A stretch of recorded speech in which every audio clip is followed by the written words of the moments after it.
مرنے کے بعد رشتہ دار بحث کرتے ہیں کہ یہ روٹی ہماری طرف سے ہوگی، لیکن جب وہی بندہ بیمار ہو تب کوئی نہیں کہتا کہ دوائی ہماری طرف سے ہوگی۔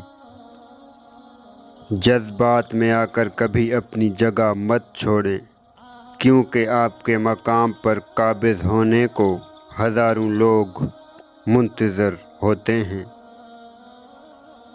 اگر آپ یہ سمجھتے ہیں کہ دنیا میں سب سے بہترین مذہب صرف آپ کا ہے، تو دنیا میں بہترین کردار پیش کرنا بھی آپ کی ذمہ داری ہے۔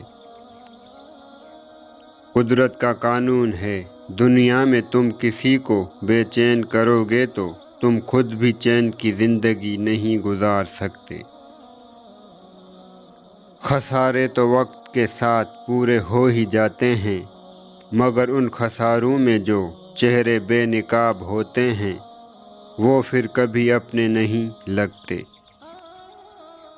یاد رکھیں، دوسروں کا حق مار کر بادام اور کاجو کھانے والے آخر میں صرف دوائیاں ہی کھاتے ہیں۔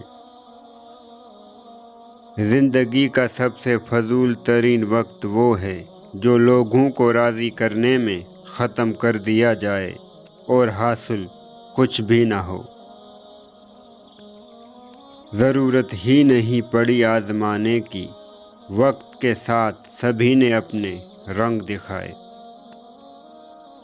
انسان کو اپنے اندر جھانکنا آ جائے تو وہ دوسروں کے احساسات کو سمجھنے کے قابل ہو جاتا ہے۔ نہ اس جہاں میں رہنے کی ہمت، نہ اگلے جہاں میں جانے کی تیاری، ہم جیسوں نے دنیا اور آخرت دونوں کا نقصان کیا۔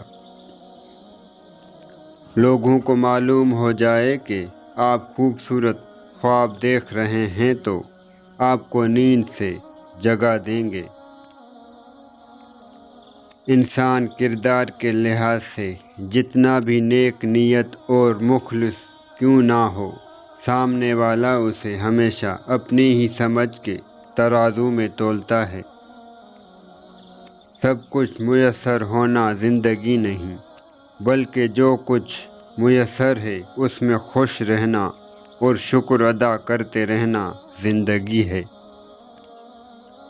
دشمن اگر مر رہا ہو تو اسے بچا لینا، لیکن اگر کوئی اپنا منافقت کرے تو اسے ہرگز دوسرا موقع مت دینا۔ مشکلیں ہمیشہ کے لیے نہیں ہوتیں، صبر کرنے والے ہمیشہ کامیاب ہوتے ہیں۔ تکلیفوں کو بھلایا جا سکتا ہے مگر ان لوگوں کو نہیں جو تکلیفوں کی وجہ بنے ہوں۔